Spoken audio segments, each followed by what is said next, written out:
Dr. Decker and I want to spend a little bit of time tonight to discuss hair shedding. It's a new trait that we've been investigating at the University of Missouri with large production impacts. So I am going to spend the first part of this night to talk about background information and the production impacts that it has. And then Dr. Decker is going to step in to discuss some of the research that has been conducted at the university. When people think of hair shedding, they think of heat stress. This becomes much more important when we think of breeders in the southeastern United States who primarily graze cattle on fescue, specifically endophyte-infected fescue. We expect that the economic losses from fescue toxicosis are greater than $1 billion a year. And when we compound that or add that with the other losses of heat stress, that compounds that loss even greater. This makes hair shedding an economically relevant trait. Previous work conducted by individuals both at the University of Missouri and other universities around the United States have shown that cattle that shed their winter coats earlier in the spring and summer are able to tolerate the heat of summer weather, especially on fescue grass, better. Because they are not subjected to heat stress and they are more heat tolerant animals, we've also found that hair shedding is correlated to calf age because they can get pregnant earlier, but also to weaning weight. It makes sense because cattle who are bred sooner, they calve earlier and therefore their calves have a higher weaning weight at that time. The other good news is that as a trait, hair shedding is moderately heritable. If we think about other traits that you may be more familiar with, the heritability of weaning weight is around 0.28, marbling 0.48, and studies have shown that the heritability of hair shedding is actually ranges from 0.35 to 0.42 depending on the study. The other good news is that the phenotype of hair shedding is really easy to implement. It's based on a 1 to 5 scale, and depending on your preference can be either performed chute side or if you're just out driving through your cattle in the afternoon or evening. Now it's important to stop here and talk about the difference between hair coat and hair shedding. When someone talks about hair coat, they're typically referring to how short or long the summer hair coat is. So you can see here in the images on the left side of the screen, we have a cow-calf pair who have a short and smooth coat. Whereas on the right-hand side, a little bit extreme of an example, but you can see there is a long coat of hair on that individual animal. When we talk about hair shedding, that is more pertaining to how early that thick winter coat is shed off. On the left, you see an animal who is slick and probably very comfortable in the summer with a thin summer coat, as compared to the animal on the right, who you can clearly see has much more of a fluffy winter coat still intact. Hair shedding scores, like I mentioned, are scored on a 5-point scale, where a 5 is an animal who has shed none of her winter coat, as compared to an animal who receives a score of a 1 who has shed 100% or all of her winter coat. There's some images on the left-hand side of the screen to kind of show you how that scale goes. We'll get a little more in detail here in a minute. Now, there's going to be variation within each individual animal as to where and how they shed their coat, but typically the consistent pattern is that animals will shed their winter coat from front to back, as well as from top to bottom.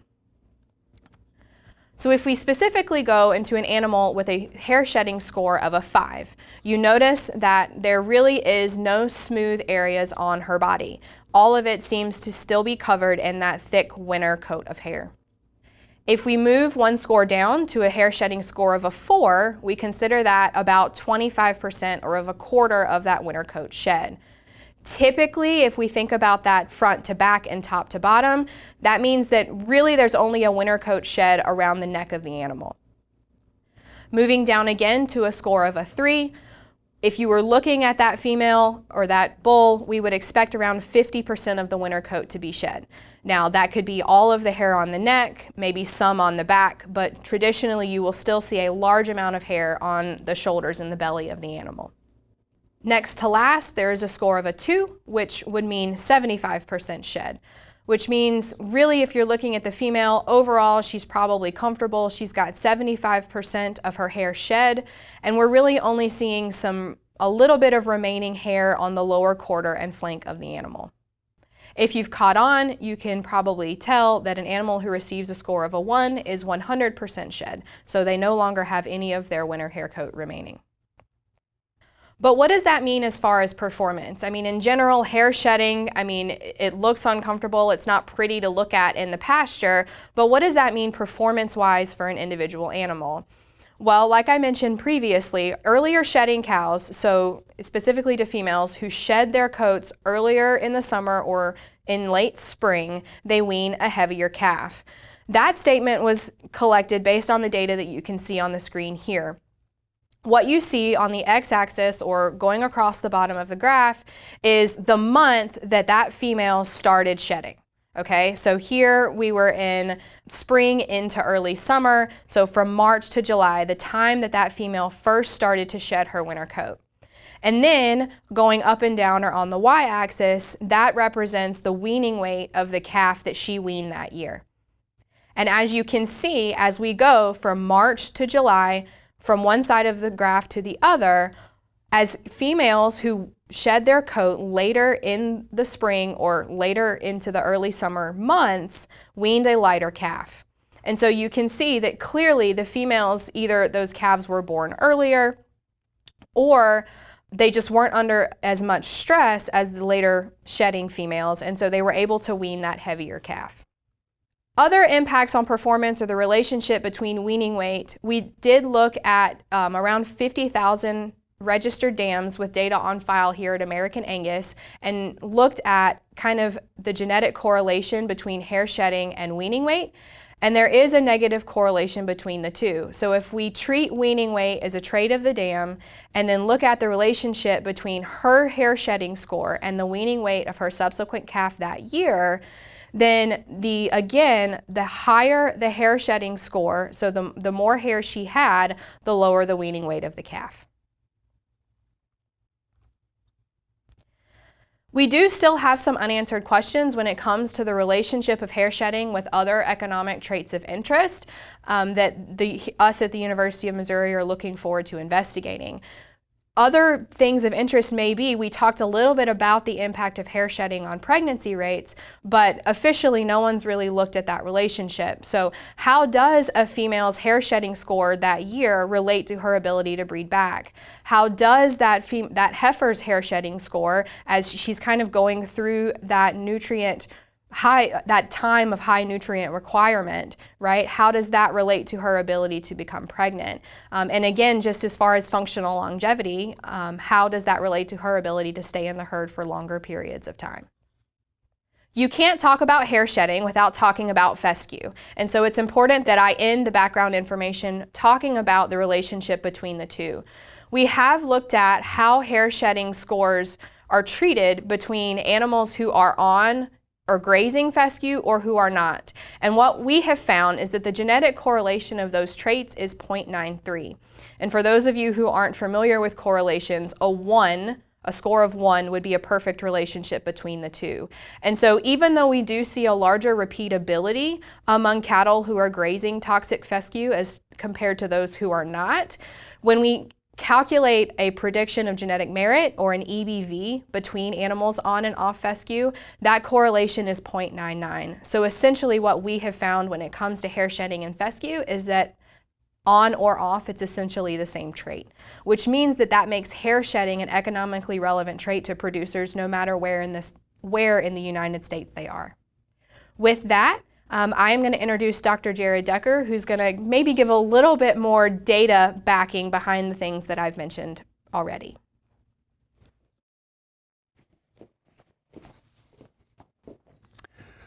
Great to be with you tonight. Back in 2015, I was very fortunate to receive a large grant from the USDA. That grant was all about matching the cow's genetics to the challenging environment that we were asking her to produce in. And so as part of that grant, we launched a hair shedding project. In that project, we collected data from across the United States, but mostly in the Midwest and in the Southeast. We collected data on nearly 37,000 records from over 13,000 cows. And those scores would have come from 2016 to 2020. All of those animals were either previously genotyped through their breed association or were genotyped as part of the research project. My graduate student, Harley Durbin, also completed an internship at Angus Genetics Incorporated, and we took our Angus data, which represented 8,000 animals, and combined that with legacy Angus Genetics Incorporated data that had been produced by North Carolina State and Mississippi State. From that research, we were able to determine that the heritability of hair shedding was 0.4, and the repeatability, so how similar those hair shedding scores are going to be year over year, was 0.44. In 2020, AGI released a research EPD, and then now we have a published EPD where you can see the hair shedding score on any animal with a Angus registration paper. Angus defines hair shedding EPD as expressed in units of hair shedding score that Jamie has described, with a lower EPD being more favorable, indicating a sire should produce progeny who shed their winter coat earlier in the spring. Here we have two examples, the famous Bull A and Bull B. Bull A has a hair shedding EPD of 0.25. Bull B has a hair shedding EPD of 0.75. There is a 0.5 difference between these two bulls, meaning that we would expect, on average, the progeny out of Bull A to have a hair shedding score that is 0.5 points lower than the progeny out of Bull B. In other words, those progeny out of Bull A are going to shed their winter hair faster. So you as a breeder, how can you actually implement hair shedding into your selection program? I've really been excited and enthused by the industry acceptance of this EPD. It's been great to see AI studs talk about this trait and just to have great interactions with producers. One of the great things about Angus leading the way for publishing a hair shedding EPD is you can actually select bulls and females based on their hair shedding EPD. And so again, you're going to be wanting to look for animals with a lower value for their hair shedding EPD. One of the other benefits of hair shedding is because of the high heritability and relatively low repeatability means that phenotypic assessment, so just looking at the animal and making selection decisions, is going to be helpful. So collecting that data and using it to make decisions is going to allow you to make improvement in your herd. But the most important thing that we would encourage you to do is to collect those hair shedding scores each spring and each summer, and to report those hair shedding scores to AGI to incorporate into the genetic evaluation. One of the questions that we sometimes get asked about hair shedding is, when should you be scoring those animals? This is really going to be dependent on the climate of your farm or ranch. And the simple answer is you're going to want to collect those scores when you have most variation in the hair shedding scores. You're going to want to collect those scores when you have a few number of ones, cows that are 100% shed off, a few fives where none of that winter hair is gone, and a lot of threes. So we want a bell curve shape to those scores. A few ones, a lot of threes, a few fives. Typically, that's going to be sometime between late April and early June. The kind of default answer would be the middle of May is a great time to collect those hair shedding scores. One of the other important points is the contemporary group effect is so important for getting an accurate EPD, and so we really encourage you to score the entire herd on the same day. One of the other misconceptions that might have come across is hair shedding is not just a female trait. This is a trait that can be collected on your herd bulls and on your bulls that you are marketing to customers. We would caution that bulls tend to shed earlier than females, so you may want to collect those hair shedding scores a couple of weeks earlier on your bulls. Other questions that we get is how many years of data would you want to have? Basically, because we treat hair shedding as a repeated records trait, we would typically want to see at least 3 years of data to really get a good estimate for that animal. But again, one of the really nice things about hair shedding is the heritability is relatively high and the repeatability is pretty close to that heritability. What that means from a prediction standpoint is each record that you turn in on an animal gives us another picture, another information on the genetics for hair shedding for that individual. And so we can get a really accurate EPD for an animal with just a couple of years of data on that animal. As always, more data, the better. One of the things that was striking as we looked at this thousands and tens of thousands of hair shedding records was the effect of age. Typically what we see is that those yearling heifers and 2-year-old cows, they're going to have the worst hair shedding scores. And then as cows mature and get established in the herd, they tend to shed that winter hair earlier in the summer. And then we do see that those older cows who again are starting to struggle in terms of their production, their hair shedding scores tend to go up a little bit again. One of the things that we see in this data is some variability in those very oldest cows, and this simply may be to stay around in the herd to those very oldest ages. Those cows need to be good hair shedders. One of the other things that we learn from looking at the hair shedding scores over age is how does the management and the nutrition affect hair shedding? One of the really clear observations is those cows that have the greatest nutritional demands, so that would be our 2-year-old first calf cows, they're going to shed their hair the latest. And one of the other things that we see is as we look at the genetics and the genes associated with hair shedding, is many of those genes have annotations related to metabolism and nutrition.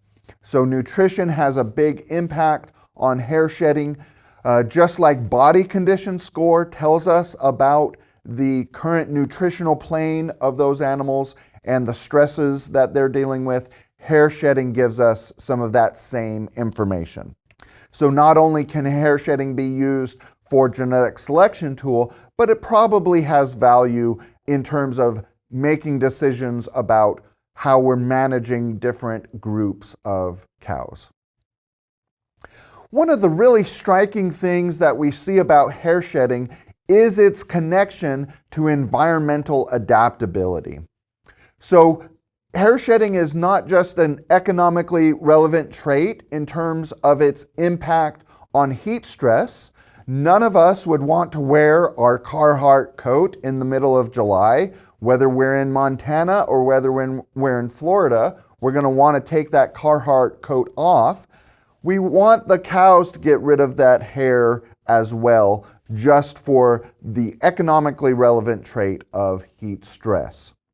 As we looked at the phenotypic relationships between that hair shedding trait scores and various environmental factors, we saw strong relationships between hair shedding score and the amount of daylight 30 days prior to when that score was collected.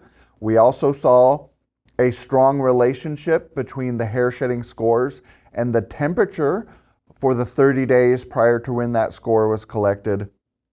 And also the impact of, again, of the nutritional plane of those animals. If we focus in just on the amount of daylight those animals have, we see lots and lots of genetic associations between the genes and their function in sensing light. We can also look at interactions between the genetics of the animal and the environment they are producing in. These are context-specific genetic effects. When we look at the interactions between hair shedding genetics and day length, we see over 1,000 associations between DNA variants and hair shedding variation. Most of those genetic by daylight interactions are related to metabolism and light sensing. With that exact same data, when we look for genetics by temperature interactions, we find relatively few of those interactions. We find only 17 DNA variants significantly associated with that genotype by temperature interaction. And so in terms of genetics, it's really genetics for light sensing that is driving those context-specific variation in hair shedding. And so what that leads us to conclude is hair shedding is valuable not just as a direct measure of that animal's heat tolerance, but it's also giving us a window into that animal's ability to sense the environment and respond to the environment. So as we transition from the winter to the spring to the summer, what we have is increased day length. That means more light. The eye is sensing that light. It's sending a signal to the brain. The brain is sending a signal to the pineal gland. The pineal gland is sending a signal to the pituitary gland, which is talking back and forth with the gonads. What this means in terms of hormones is that if we have very short days, we have increased levels of melatonin, decreased levels of prolactin. As the days get longer, the levels of the melatonin go down and the levels of the prolactin goes up. As those levels of prolactin come up, we see an increase in the turnover of that dead winter hair replaced by the new summer hair. So it's really prolactin that is triggering that seasonal hair shedding. And so because of all of these light sensing and hormonal interactions, hair shedding really is giving us a window into that animal's ability to sense the environment and, more importantly, to respond to those environmental changes. So again, hair shedding is more than just heat tolerance, and it's an important trait for not only producers in heat-stressed environments, but seed stock producers across the United States. It's really important that as you're marketing these animals, that you're helping your commercial customers find the right bull for their environment. Let's think about another example for a minute to really drive home this point. When a bull customer comes to your operation, some of those customers are going to be looking for a bull to use on virgin heifers. Those customers will need a bull that's exceptional for calving ease. Whereas you'll have other customers that are looking for a bull to maximize growth rates and breed to mature cows. As you provide that customer service, you're going to direct those customers to specific bulls in your offering, some that excel in calving ease for those heifer customers, and others that excel for other traits for those customers looking for a bull to use on mature cows. This same concept applies to hair shedding. If you have customers that are in challenging environments in the Southwest and the Southeast, you will want to point them to those bulls that really excel for hair shedding genetics, that have those low hair shedding EPDs. And so even if you're a bull producer in Montana, If you're marketing genetics across the United States, it's really important that you provide that customer service and you collect the appropriate phenotypes of hair shedding to match those customers with the right bull. And you're really helping those customers make sure that they have the bull that can adapt to their environment. With that, Jamie and I thank you once again for spending some time with us tonight to talk about this new and important trait of hair shedding. All right, and I am going to go right ahead and turn around and thank Jamie and Jared both for joining us this evening for a live Q&A portion. So much great information from both of you. Thank you for taking the time. They actually came into the Angus office in St. Joe to record this about a week ago. We'll start right into it because we do have a lot of great questions, and we did get a few pre-submitted questions, starting with one from Mark. And he said he's noticed that some of his open cows or later bred cows will shed their hair prior to the pairs. And all of his cattle, he says they're managed the same as far as the feed and environment. He has 5 to 6 cow families in the herd. And he says he's also noticed that his synchronized heifers haven't shed out as quickly as some of his cow herd. What other factors could contribute to that besides simple genetics? Yeah, so I think this is really touches on the metabolism piece that we talked about in the presentation tonight. So especially those open cows, they're not going to have the same nutritional demands as a cow that has a calf on her side. And those yearling heifers, just like the 2-year-olds, they're going to still be in their growth phase, and so their nutritional demands are going to be higher. And so there's not only that trend that we see over the ages of the animals, but there's also that relationship to where their nutritional needs are at. And that brings me right into a couple other questions we received about that nutrition. I know this research was specifically on establishing hair shed and the hair shed EPD, but do you have any indications of what type of vitamins or minerals could help assist in hair shedding? Yeah, so Jamie and I have a colleague on the extension team at the University of Missouri, Eric Bailey. And one of the things that he will talk to producers about is a lot of times we will think about or consider, really trying to optimize those micronutrients. What mineral program are we using on the cattle? But a lot of time it's the macronutrients, just in terms of the quantity of carbohydrates, proteins that those animals are getting. And so based on what we've seen in our research so far, my assumption would be that it's going to be a lot of those macronutrients in terms of the amount of starch, carbohydrates, protein that those animals are eating. That's really going to be a big driver in that hair shedding.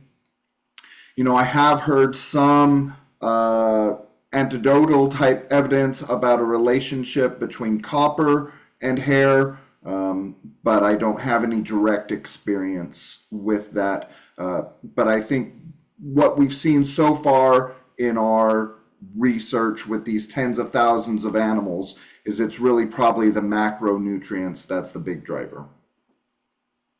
Jamie, as the beef specialist in the state, do you have anything to add as far as nutrition goes?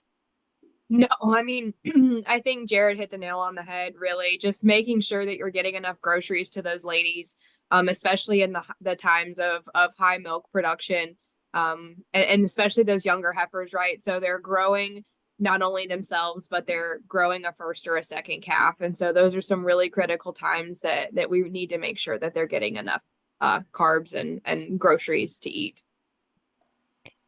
Jason asked he would like to know a little bit more about the research and in addition to the visual assessment collected on the hair shedding scores, did you pull any hair samples and look at the coat density or length or any of the changes there? Yeah, hindsight's 2020. If we had this project to do over again, we would have, either used a subjective scoring system on the hair coat of the animal, or we would have used some sort of simple ruler type measurement. University of Florida, in a much smaller data set, has done some work on the differences in hair coats, but in this project we haven't. And so just to reiterate some of the information we shared in the presentation, some of those unknowns are: what is the relationship between hair shedding and body condition score, hair shedding and fertility measures, and hair shedding and hair coat? I would assume there's a positive relationship, as those animals who shed off earlier will also tend to have a shorter coat. But what that genetic correlation is still an unknown. One thing, Jared, that you and I talked about a little bit during your visit to the office was that there was Angus cattle who rated on both sides of the spectrum. And a lot of times we talk about different breeds of cattle have different, abilities to grow hair. We know some have more hair than others. Does breed matter when it comes to hair shed when you look across the board at your research? Yeah, so if we plot out the bell curve for the 11 different breeds that were included in our study, all of those bell curves overlap, and we see small differences in the means between those breeds. And so really, there's, how I would characterize that is, there's small differences between breeds and there's big differences within a breed. And so we see, in this large data set, I would suggest that we probably have Angus animals who are the earliest shedding animals, and we also have Angus animals who are the latest shedding animals. And when you talk about the bell curve and targeting your herd being mostly at threes when you collect that information, those scores, can you explain a little further how that actually helps your data set rather than saturating it with a lot of threes? I guess from a outside scientific perspective, somebody, just collecting those threes, you'd think, well, I want more of a gap in my herd so I can really identify the cows that are going to do really well and those who aren't. But you're saying those threes help you in your research and in identifying that hair shedding score amongst the herd. Yeah, and so the key is we want a hair shed when we have the most variability in the herd.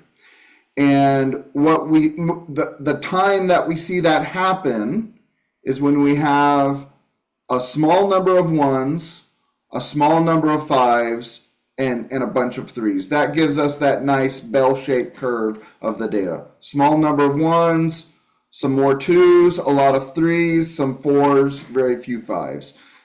And the other nice thing about collecting the data at that time point is that it gives us that bell-shaped curve, and typically the models that we use for genetic prediction work best on data that has that bell-shaped curve. Okay.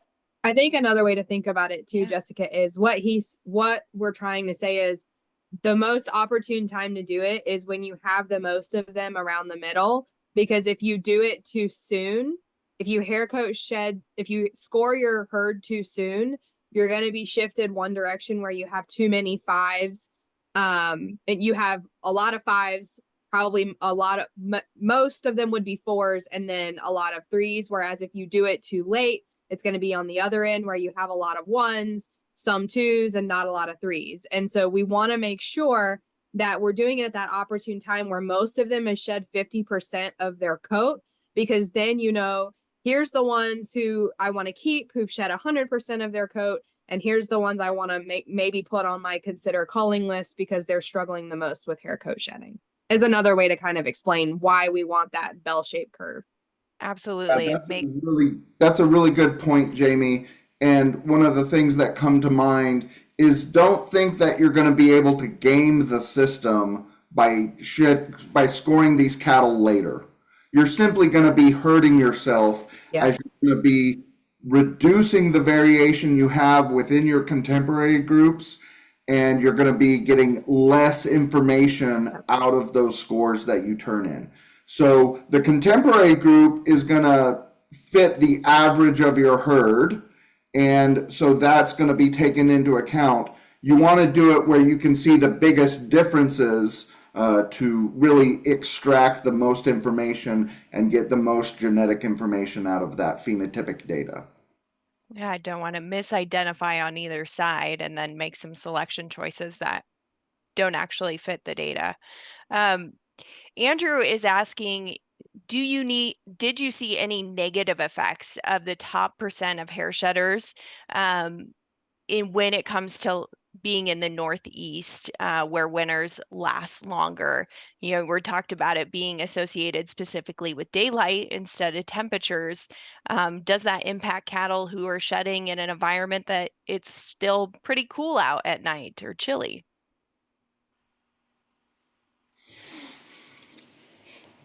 Yeah, so if you think back to the map that we had in our presentation, most of our data would have come from the Midwest, the fescue belt, the Southeast.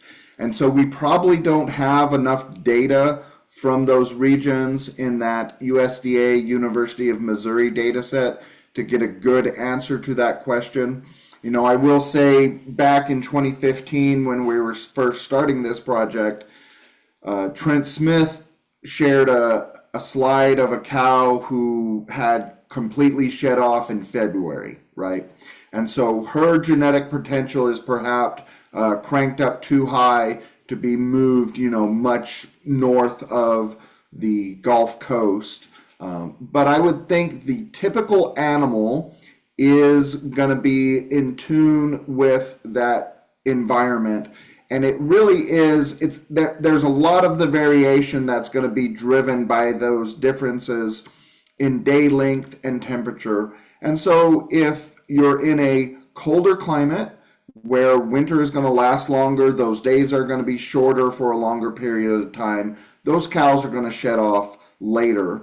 One of the things that I like about comparing hair shedding to hair coat is if you are in a very cold climate, you can select those cattle who have a very dense hair coat, who have a longer hair coat, especially in the winter, because the only trait we're selecting for is that turnover from the winter coat to the summer coat.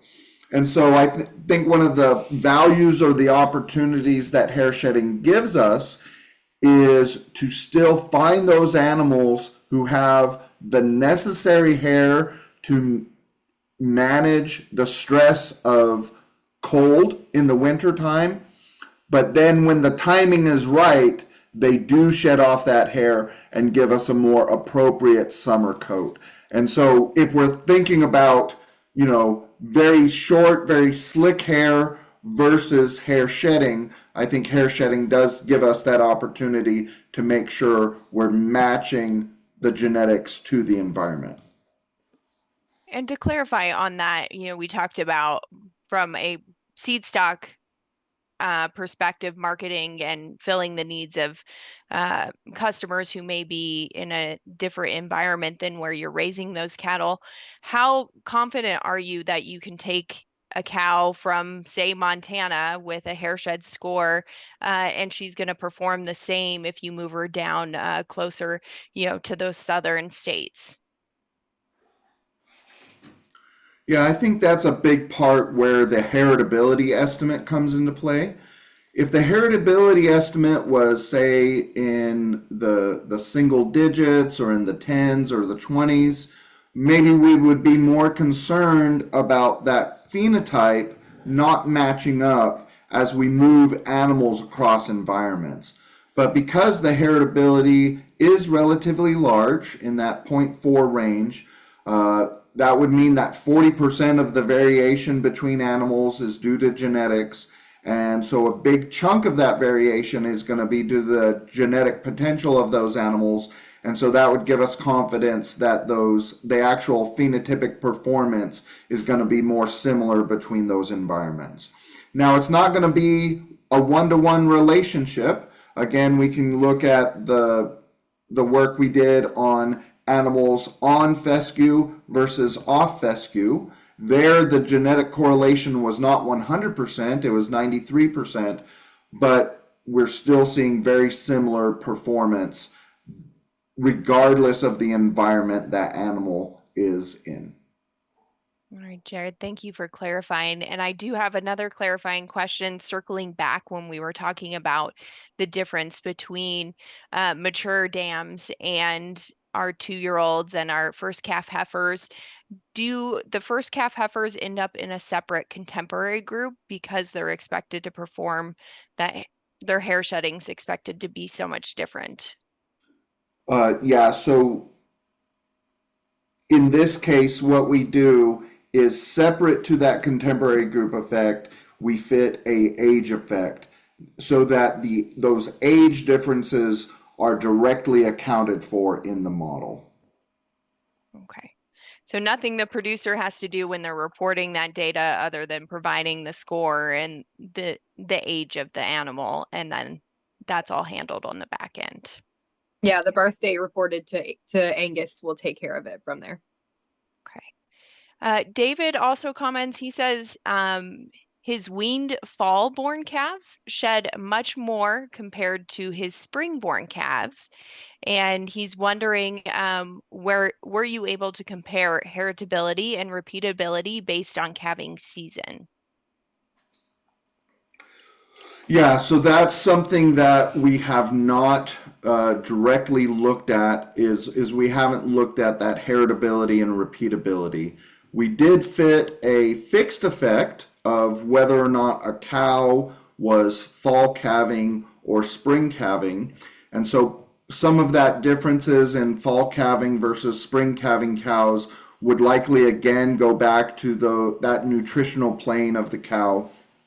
What stage of gestation or lactation is she in when we're collecting that hair shedding score? And we've also noticed, yeah, that those fall-born calves, tend to shed off later.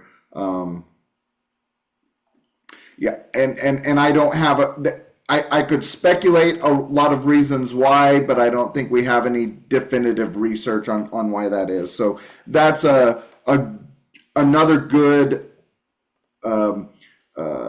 environmental type difference that we could add as we continue to look into the differences in hair shedding. Yeah, and I think that's something to make really clear is that this was a great starting point, but you both have aspirations to continue to look into connections related to hair shed and the environment and production. And as we know, research takes time and it takes dollars, and we're continuing to move through that process.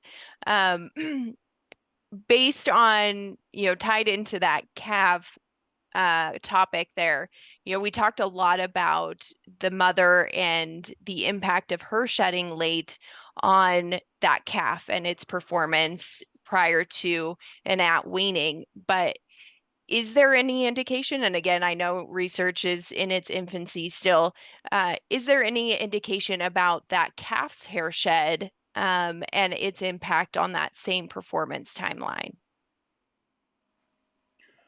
Yeah, so one of the things that we were concerned with as we were designing this project from the start is, we had some, I guess, just personal observations or field reports, and those younger calves, their hair shedding doesn't seem to be as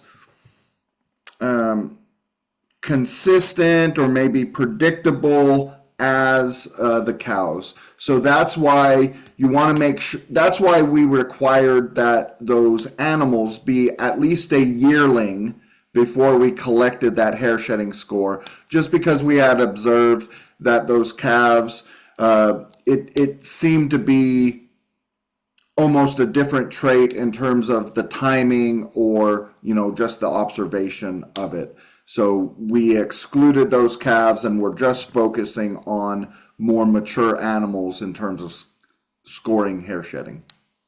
Yeah, and I imagine, and maybe I put my foot in my mouth with this, but you're still growing and adapting as a calf or as a small human, and so your body changes a lot more than we see as we reach our adulthood. Diane is asking, she says, my understanding of hair coat shed is predicated on worming the cows with two different types of wormer, both in the spring and fall. Is that something you've heard of or aware of or have any connection that to any research going on in that space? No. No. Okay. One thing I would like to hear a little bit more about before we wrap up is you've kind of hinted at it here and there, but some of your intentions for future research projects to expand hair shed. Yeah, so we're planning on submitting more grants this fall, this winter, and really trying to get at more of the genotype by environment interactions and also the interactions or the relationships between different traits. So how does hair shedding directly or what is the genetic correlation between fertility measures such as heifer pregnancy, functional longevity? How does that relate to hair shedding scores? How does the various things that we would use to measure the nutritional plane of the animal, so body condition score and hair shedding, how are those related? And then just, looking at different hair characteristics, so hair coat scores, how long and rough is the coat versus how short and slick is the coat. How do those subjective scores relate to the subjective scores we have for hair shedding? Jamie, anything you'd like to add? I know you're relatively new to the University of Missouri team, and so coming into the hair shed at a different time and maybe with a few different perspectives. Yeah, I mean, I'm just playing catch up. This has been kind of Jared's bread and butter, for lack of a better word, for since 2016. And so I'm just absorbing and learning all that I can. I am from the southeastern United States originally, so it's an important trait. I'm aware of it. And I'm excited to kind of help with his research projects that he has going on. And like he mentioned, just looking, I'm interested in that longevity and that heifer pregnancy kind of relationship from a extension and more boots on the ground type application of hair coat shedding. And I think for the research being in its infancy, weaning weight is always, kind of that economically important trait that it's a really quick and easy thing to collect on farm. And it's kind of that first go-to as far as economic impact. And I think all of the things that we say about the later she gets pregnant, the later she has the calf, the lighter the calf's going to weigh at weaning, but to really get down in the weeds and look at those relationships and do kind of more detailed research is a really exciting next step for us at the university. Yeah, we've talked a lot about how producers can take this research in the EPD and find value in it.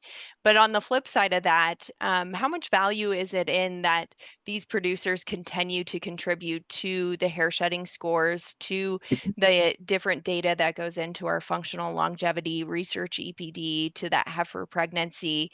Are you able to then turn around and derive value in future research projects by the fact that there's simply a larger data set to pull from? Yeah, I think it's invaluable. I mean, I think I said this before, you can't manage what you don't measure, right? And so It's like Jared said, hindsight's 2020. We wish we had taken those hair coat shedding or the hair coat scores, the body condition scores, right? And so when we think about what's the relationship between these traits that are hard to measure or can only be measured once a year, like fertility or heifer pregnancy, with something like hair coat shedding, we can only look at those relationships when the data is collected together, right? And so even as new traits come about or new ideas, we can't measure it or look at it if we're not collecting the data. And so the work that's been done by the Angus breeders is invaluable. The work that's been done by other collaborators in the project at the University of Missouri has been invaluable. And so it's those production records that are going to allow us to answer those questions. And again, I go back to kind of what Dr. Decker said previously. We can never have enough data. That's kind of the thing geneticists will always tell you. There's never enough data. And so the more you collect, 4, 5, 6 years worth of data, however many you want to submit, we will take all of them. Well, thank you both so much for sharing your insights and your knowledge with us today. It's invaluable on our part to be able to have you here and to be able to share that message and that information with the Angus community, whether that be seed stock or commercial producers. So we thank you for that, and we thank you for spending your Tuesday evening with us. So thank you again, and we hope to see you in the future with some research updates. Thanks, everyone. Yeah, thanks, guys. Have a great night. And if you'd like to learn more about the other research that both Jared and Jamie are focusing on, they have several different other areas outside of hair shed. And one of those is the Gene Max validation, and it ties into our Angus Link program. And if you'd like to learn a little bit more about that, you can keep your eye out. Jamie and Jared also did an episode of Angus at Work, our Angus Beef Bulletin podcast, and that'll be released in early June, and we'll certainly include a link to that in our post-webinar email. And we want to thank you. We know that your time is limited, and we surely and certainly do appreciate you spending an hour of it with us. We hope you found value in the time this evening. If you have just a few more minutes, we'd love to hear from you. There'll be a survey that'll pop up at the end of this Zoom call, and you can answer a few questions about this webinar specifically, but we'd also love to hear what else are you interested in? What would you like to know more about? We're always open to ideas for future webinars. So again, thank you so much for spending your time with us, and thank you to both Jared and Jamie for their time spent both this evening and prior to getting this webinar together for us.